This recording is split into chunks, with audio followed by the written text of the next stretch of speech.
Thanks for clicking on the video. This one's going to be a little bit longer than my usual ones and a little bit different, but I wanted to tell a story of my inner transformation. I'm somebody who's a little bit more reserved, a little bit more kept to myself, and I like to pay attention to the things going on inside of myself. I'm a little more introverted. I've noticed that I enjoy lots of interesting ideas and thoughts, and I don't often use phrases like I'm feeling, I feel, I felt. I do a lot of I think, I thought, I'm thinking. So when it comes to expressing myself and helping others to understand me and for me to help me understand myself, I find it kind of difficult to communicate. So this video is more of an honest attempt to summarize how I felt and how I thought during my life transition between being an engineer who makes $100,000 a year to a student of massage therapy, likely to make nothing near $100,000 a year. If my perspective sounds like something interesting to you, then sit back, grab a snack, and enjoy the video. So I'm not certain where I should begin, but maybe I'll give a little history about my thoughts and feelings and just the person I recognize myself to be from my own perspective. I'm sure if you ask friends or family, they might give you a different perspective of what Deacon was like or who Deacon is, but I don't really have that luxury, so I can only really give you how I feel. I recognize that when I was younger, feelings, or even to this day, feelings are something that I didn't really pay a lot of attention to, if not completely ignored them or deliberately stifled them or pushed them down. And then probably kind of a vivid example that I can remember about deliberately stifling my feelings is when I would be watching a movie with my family or friends as a kid, and it's like a romantic movie or love story, and inevitably it's gonna end happily, and then you get to the point where all the conflict is resolved and the boy and girl get together and then they embrace and they kiss, or there's some kind of romantic tension there. As a kid, I remember specifically getting in trouble by my sisters for kind of disturbing that moment. Being obnoxious, making annoying noises, talking over it, and just kind of diffusing all that tension because I couldn't handle it. And this fighting of my feelings continued through my teen and adolescent life. I remember having this kind of monologue or mantra or kind of philosophy or outlook on life that made me believe that I shouldn't engage in love or things that stimulated my romantic feelings. Now, I would try and tell myself that it was a waste of time and effort, or that I shouldn't do it. It was against my code or law or rules. And so I built up in my head that it was morally guilty to do so, and adopted kind of a reserved and cold demeanor around it. Even if I did like something or someone, I would opt to not express that. It almost felt like expressing how I felt made me weaker. So this is where my type kind of got more solidified as a thinker, that is. I use thinking way more than feeling, and I would force myself to use thinking in pretty much every situation, even if feeling was more appropriate. How do you feel about that? I don't know, let me think. And my environment, how I interacted with it, I loved playing games. I loved using my thoughts. If I could change my environment so that I was always using thinking, I was happy. If I was ever forced to use my feeling, I was upset. I played video games all the time. I read books. I stayed away from social interaction. And this tendency or habit of interacting with the world kind of sets you up for the rest of your life. And I didn't know back then that I was creating an obstacle for myself. Yeah, sure, I didn't like doing things, but who likes doing things that are difficult? But these ways of choosing the easy way out become an obstacle for the individual later on in life. So all these ways of not interacting and choosing to play video games, I'm now having to fight that.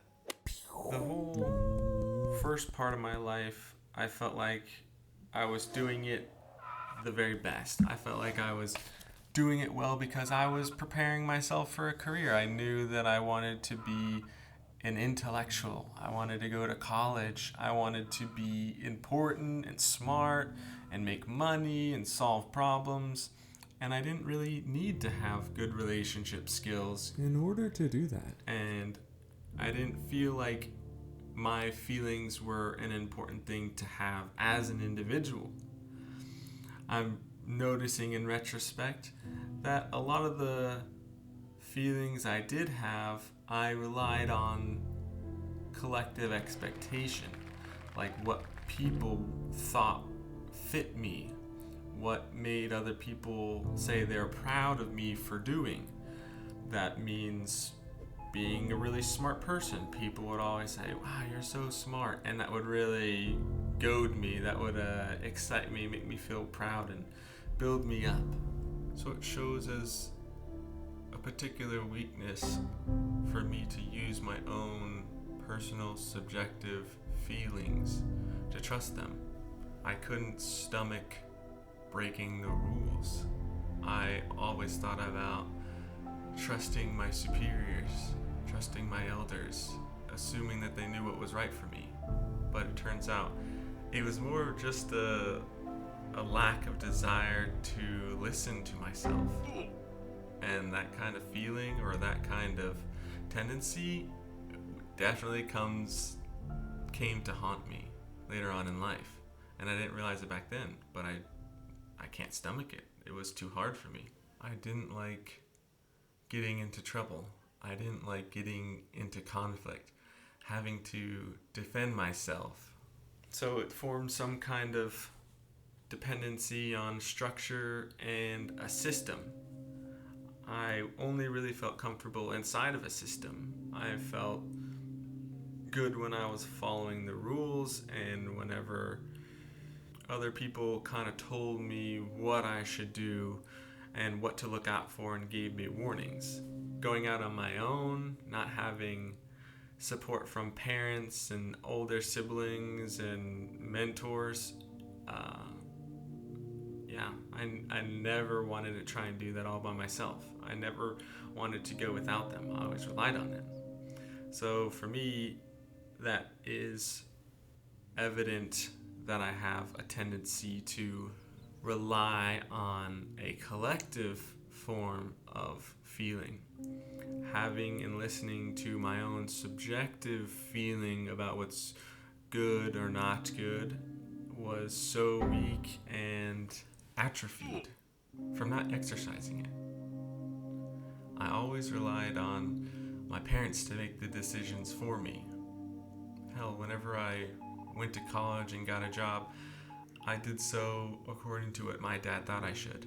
And I took a job working alongside my dad because I couldn't stand on my own 2 feet. So this idea of individual versus collective, this shows up in all facets of life. If we as individuals are too weak or maladapted to do things on our own, we rely on collective judgment. And it's not good or bad, it just is.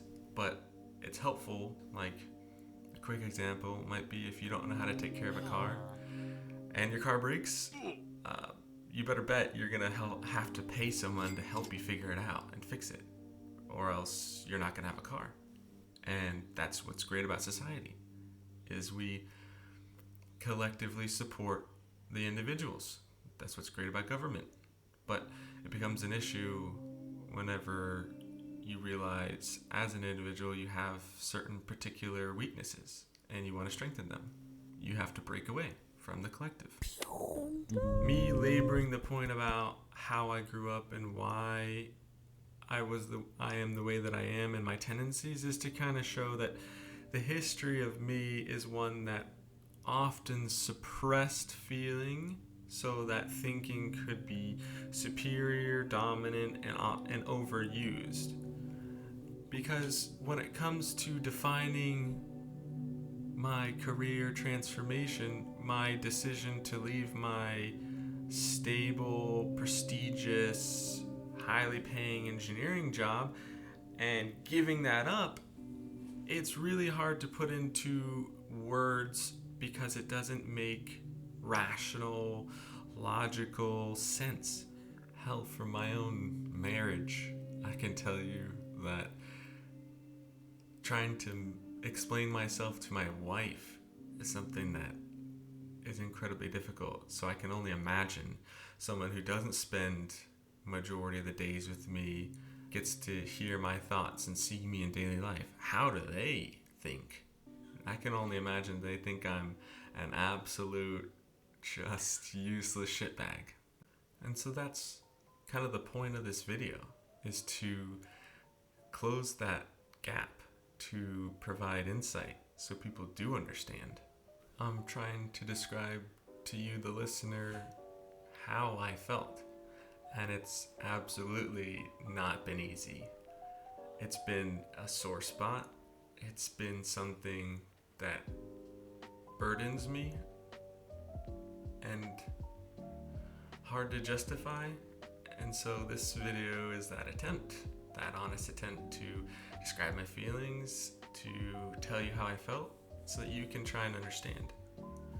And if I go back to when I was working at Volkswagen, it was the small things, the benign things of not enjoying the day-to-day, but also the big things of like, if I'm here, what am I missing out on? And trying to draw and put emphasis on the fact that I didn't want to let my feelings die off. I didn't want that to happen. And that's why I made those choices.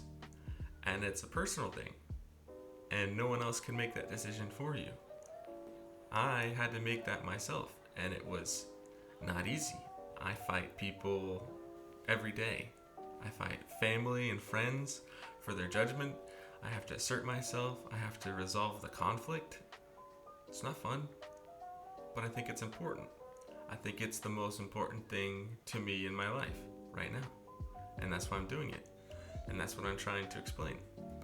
Too often in the past, I did the opposite of this. I didn't engage in my feeling. So the things that I was asked to do in order to perform my job and be a part of the group sometimes conflicted with my feeling. And what I want to say is that I'm not alone in that. Everybody has to do that. If you want to be a part of a group or society, you do have to give up some of your individuality. And what I'm saying is, I got so used to doing that, it was done so unconsciously, so autopilot, that I didn't really realize it. But I would end my days kind of feeling fatigued because the feelings throughout the day were of discomfort, or of displeasure, being annoyed, frustrated, angry. And it was directed sometimes at people and sometimes at just the group as a whole, but nothing really was big enough to break the camel's back. It just seemed to be so benign that I needed to do it. I needed to just deal with it, just suck it up, buttercup. And so when I talk about leaving my job and pursuing something that feels better, I did not know what to expect. I was naive. I mean, I hadn't decided to do anything like this before, and I didn't know how to present myself or what kind of future lay before me. I guess in my mind, I had seen movies and stories about the hero's journey, separating from the group, from the collective matrix of society, the crowd, whatever you want to call it, and blaze a trail for themselves to find their own way. And it always had a romantic tone to it. It always looked like it was it always looked impressive, or maybe I just underestimated the difficulty. But I can tell you from the experience that it was not easy. Yeah, lots of doubt, lots of criticism, lots of disgust and contempt from other people. And you just got to realize that that's part of it. That's part of the experience. No one's going to give you that freedom easily. And because of this, I became less apt to describe my story. People would ask, what are you doing? How are you feeling? What's your life? What are you going to do? And instead of telling them how I feel and opening up, just choose not to answer anymore. It's a sad story, I guess. Maybe I don't have the confidence to go out and display it all, but maybe that's what I'm trying to do with my YouTube. I feel like maybe I haven't had the space or opportunity to express how I'm feeling to enough receptive ears that it just feels good to let it out. Because I know that when you're in that transitional period, when you're in the doom and gloom of doing something that doesn't make you feel good on a daily basis, it's kind of hard to see the light at the end of the tunnel. And whenever you search out people who are achieving things or doing things that you would be excited or happy to do yourself, it's helpful to kind of hear their thoughts and feelings and then to get motivated and to be inspired. So this kind of video attempt here is to embark on that. to kind of give back, because I've been inspired before, and I used to rely, and I still do rely, on the people that have gone before me that have said, it's okay, you should. I encourage you to live the life of meaning, to do what makes you happy and healthy. I feel like a natural question then arises, okay, I can see that you're doing what makes you happy and healthy, but me, the viewer, me, the individual, asks, how can I realize and do things that make me happy? I've talked to some people who say, I've got everything I want. I've got money, I've got time, I've got leisure, and I'm still not happy. And I don't know what makes me happy, and it's a struggle for me.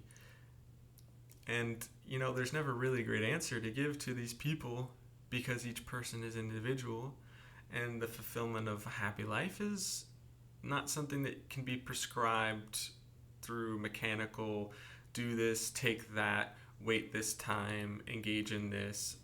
It can't be followed off like a laundry list or a recipe. So the answer that I would give is to follow your dreams. It's cheesy. It's cliche. I know. But I mean this both literally and figuratively. I think the most potent and helpful way to engage in a life that makes you feel good and develops your own personal happiness and subjective feeling is to do the things that seem childish, that bring out the inner child in you.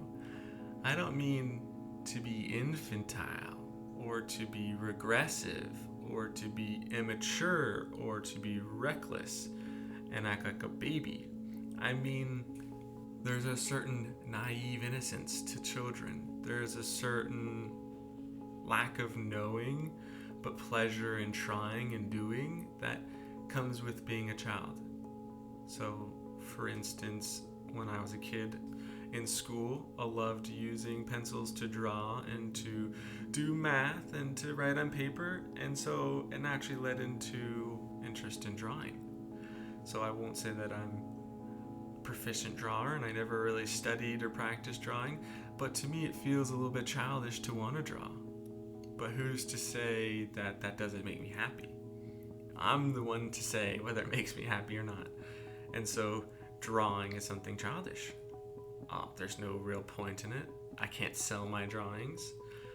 I don't really make things that are better than the average artist. It uses up resources. It uses up time. I could be doing other things like chores and school and making money. But that's not the point. The point is to do things that make you feel happy. So, maybe it's best I give you an example. When I was working on my 8th year of working at Volkswagen, I climbed through the hierarchy of the corporate ladder. I was starting to get kind of exhausted, but I was becoming interested in psychology. So I was writing down my dreams. And one day I decided, you know what? I think I know enough. Maybe I'll start trying to interpret what they mean. So that's what I did. Went to work and told my friend about a dream I had. Enrolling into like a marathon competition, like a running competition with me and my buddy. And we were running for a long time through various different terrain until we reached a tree, kind of a big, broad, tall tree, and part of the competition was to climb it. So I had some climbing devices like an ice pick for whatever reason, and while climbing the tree, these two green vipers were dangling from a point above me trying to stop me, and so I had to kind of swing at them and attack them in order to gain a higher ground on the tree. So I got past them, climbed a little bit higher, and then I encountered a hornet's nest, and I knew that I needed to attack the hornet's nest to make it fall, and that I would get a clue to the next aspect of the marathon. So I climb up, smack the hornet's nest, and then it falls open, and inside was doll hand from like a Barbie doll toy, and that was it.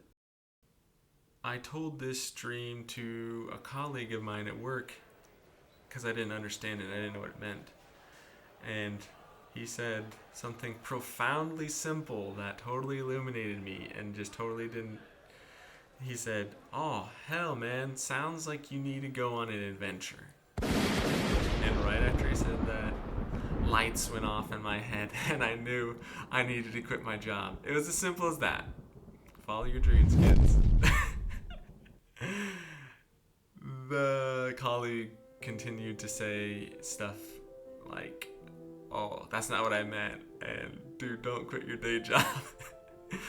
But I mean, it put it into perspective for me because I'd been having dreams like that kind of recently at the time, and just I had no clue what it meant, and I was in need of some help. And it just kind of struck me overwhelmingly, like it felt so right at that moment. It made so much sense that I needed to quit my job, and it didn't matter that he gave me the suggestion. It was just, so powerful. That feeling was so strong. And for the next, I think, month or 2 months, I spent like wavering between, oh, should I quit? Should I not quit? Oh, what if I do this? What if I do that? I don't know if I can. Oh, but I really need to. I ought to. I have to. Oh, that would feel so good to leave this job. Oh my gosh, I would have freedom. I would have this. I would pursue different things. It would bring new life to me. And then wavering and experiencing doubt and other things. Eventually I did quit my job, obviously, or else you wouldn't be hearing about this story. But the point was, for people who don't know how to do things that make them happy, do something benign and as simple as follow your dreams, both literally and figuratively. So I'd like to return back to kind of the point of this video. I'm describing my transformation of occupation. I realized that I don't want to do engineering. I don't want to be part of a manufacturing plant, but I quit my job and I'm not sure what I do want to invest my time in.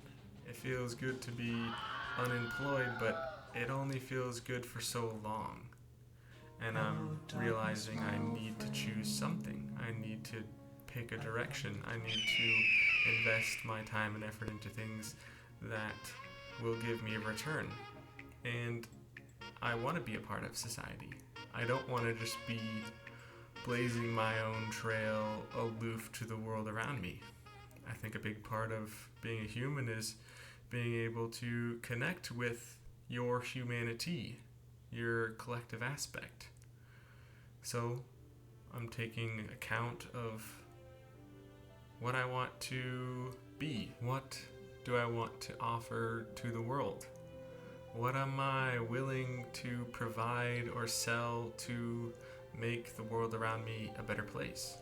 So I've come to the realization that I have this interest in health. I don't think that's a secret either. I've made videos about running and exercise and general maintenance of health, but that's bodily health, that's physical health, that's material health.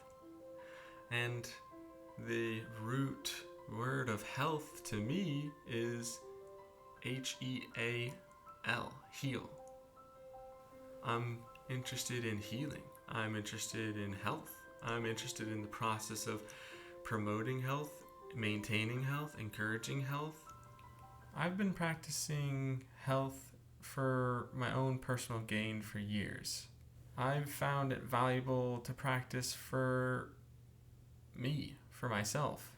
And it sounds a bit selfish because it is, but I'm now thinking more about what I can do for others. I've got these nuggets of wisdom, and maybe I never had the confidence to share them or felt like other people wanted to hear it. I didn't want to just be another voice in the crowd. And not only that, but I struggled a lot with being very judgmental. Just because I could recognize that someone had a problem doesn't mean I knew how to help them. And that was a revelation discovered through failure.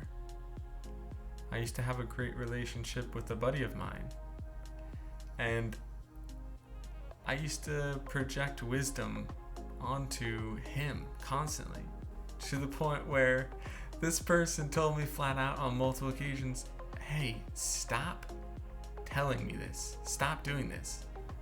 And that was a tough lesson to learn because I ended up losing that friend.